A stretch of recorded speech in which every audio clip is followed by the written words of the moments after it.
কৃতকর্মের ফল ভোগ করতেই হবে।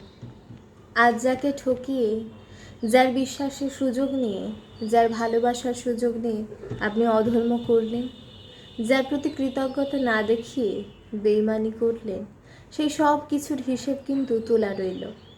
একদিন সেই সব কিছুর জবাব আপনি পেয়ে যাবেন। মনে রাখবেন, আকাশে ঘুড়ি উড়লেও লাটাই কিন্তু একজনের কাছেই থাকে।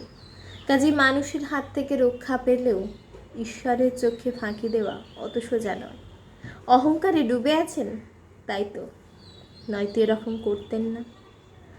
মনে রাখবেন, সমস্ত কিছু পার হয়ে গেলেও ঈশ্বর কিন্তু ওপর থেকে সব দেখছেন, শুধু সময়ের অপেক্ষা। ঈশ্বর কোনোদিন অধর্মকে মেনে নেন না, ক্ষমা করেন না। তাই যারা ঠকলেন বা যারা বিশ্বাসঘাতকতার শিকার হলেন, তারা ধৈর্য ধরে অপেক্ষা করুন সঠিক সময়ের। আপনারও সময় আসবে, আপনার জবাব দেওয়ার দরকার নেই, ঈশ্বর তাদের জবাব দিয়ে দেবে। কলমে সরজিৎ ঘোষ, কণ্ঠে সৃজনী।